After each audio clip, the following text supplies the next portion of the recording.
Hi, it's Logan back here with another video. I thought I would just quickly run through a bit of the editing that I did on a recent image of Jupiter. I imaged Jupiter and Saturn on the 10th of September, and the seeing was actually quite good for that night. And so I went ahead and produced my image and posted it up, and somebody was asking me about how I dealt with the moon and Jupiter. And I thought I'd just sort of run through that a little bit. I've got a previous video which I did on processing Saturn with AutoStack and Registax, which I'll put a link up above somewhere, and also another video where I did the derotation with WinJupos. So I kind of won't go through that so much. Maybe just show you a little bit of what I did with WinJupos and a bit more about the Registax. I have Coco here with me, helping me out, lying on my arm, controlling the mouse, so it might get a bit wayward at times, hard to move around. So let me just bring up the green filter here. This was, the video will load and you can see it there. So you can see the seeing was actually not bad that night. There's lots of detail across Jupiter here. It's obviously wobbling a bit because the atmosphere, and it's moving in and out of sort of clarity, and then getting a little bit sort of smudgy in the appearances, but that's where the where AutoStack it comes in and picking the best frames. And it was really good timing because we had the great red spot just coming around the corner here, and Ganymede was just popping out from behind, so it was a great opportunity to capture these two together. So I went through and I stacked it with AutoStack it, and I ended up with this, which obviously looks a little on the fuzzy side, but then when you put it through Registax, I ended up with this, which had some much better detail in it. You can see the great red spot there, and you can actually see there's a little bit of variation in the surface of Ganymede, showing that there is a little bit of, I don't know if you call it detail, but it's just not a single coloured little ball there. You can see there is something going on the surface, which I was quite pleased to see.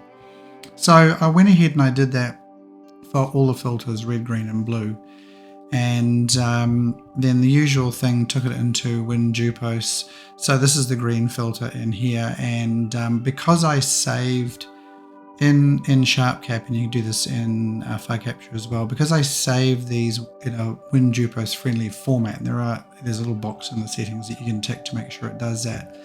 It knew the time and the date that I recorded this, so it obviously knew that there was going to be a little moon over here, which is Ganymede, close by, and produced the correct sort of shaped frame, if you like. But obviously this doesn't line up with Jupiter, and as I said on my previous video, fortunately with Jupiter, you can get this to line up automatically. Only with Jupiter you can't do it with Saturn and Mars. You've got to do that manually.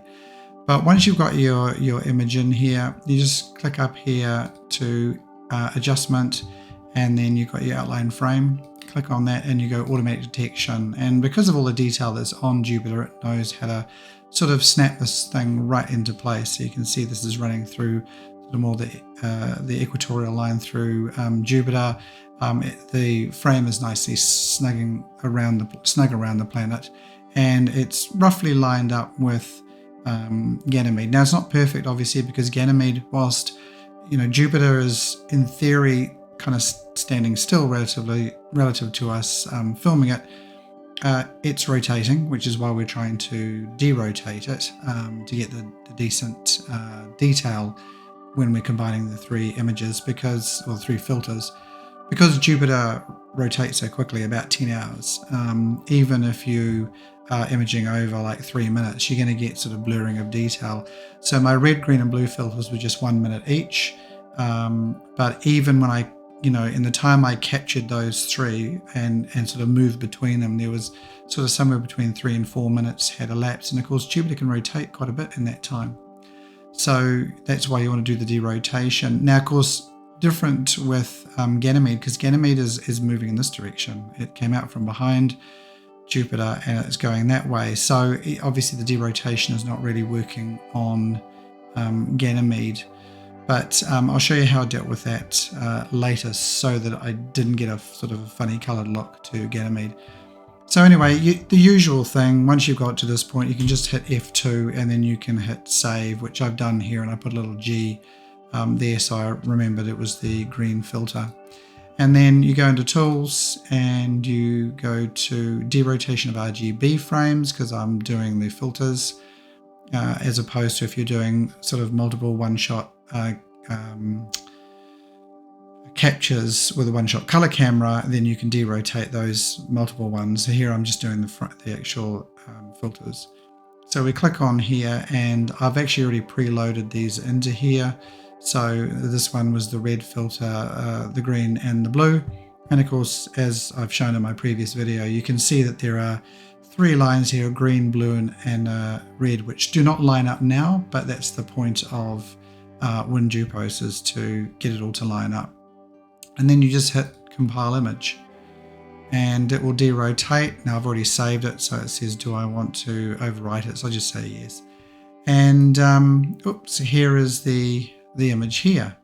Now, obviously the color's not perfect, and there's something funny going on here, obviously, with the colors. Here we've got red off a little bit there, and green's over to one side and blue's down a bit. So we can deal with that now. And the way I found it easiest to do was in Registax. So open it up, and I'm going to select my the image I just saved, which is this one here.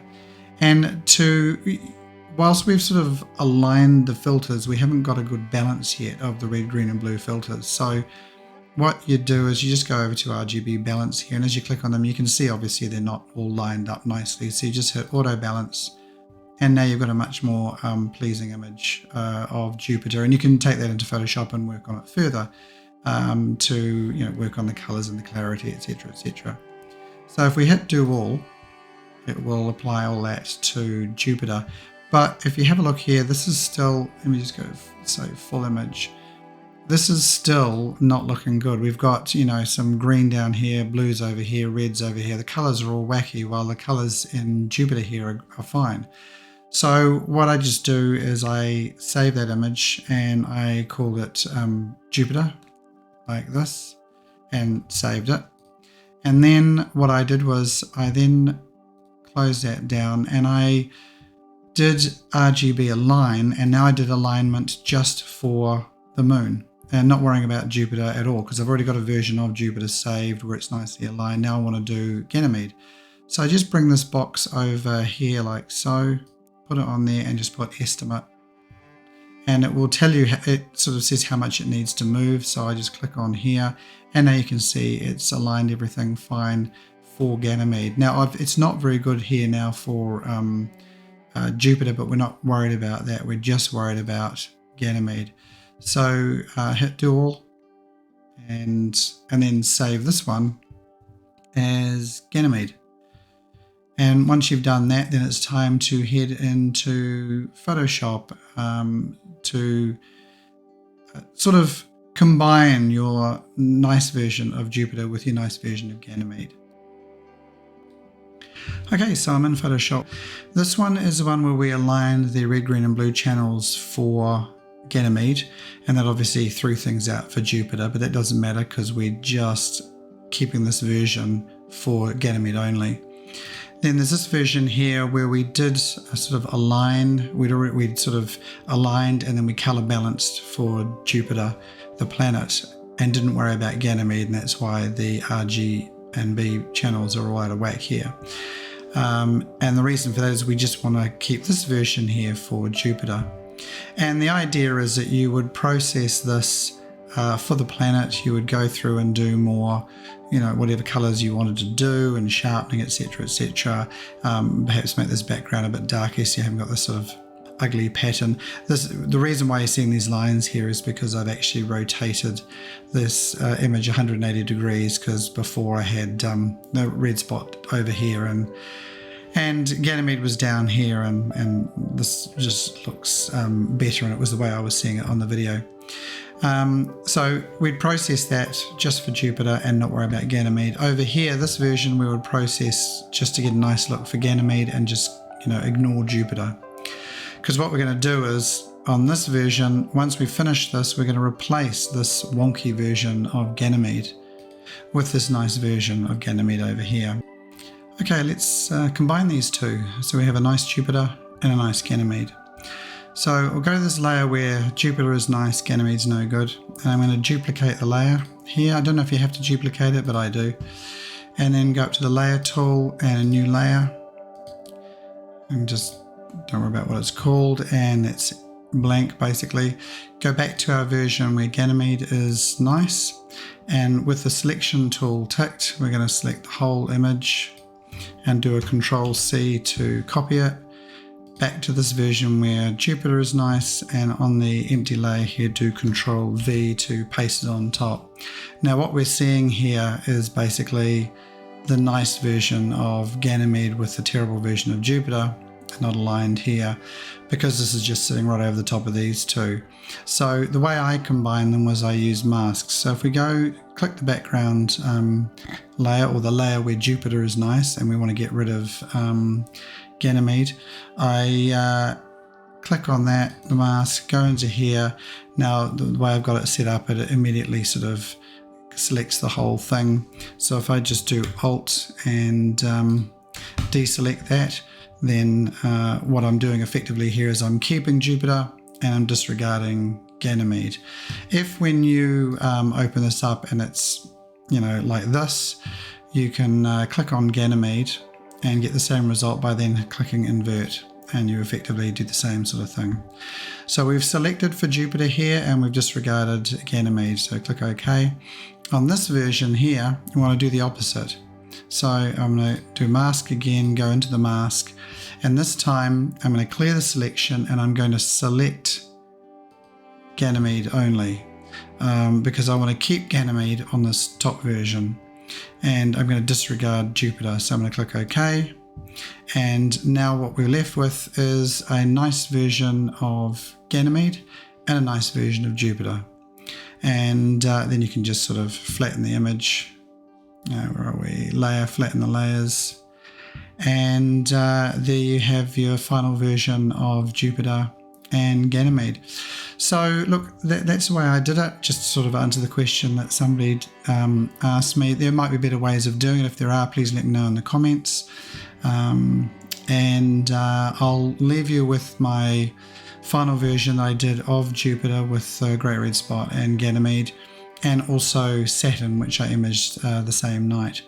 So look, if you found this video useful, give us a thumbs up. That'd be great. And otherwise, until I see you next video, I'll say I hope you have lots of clear skies.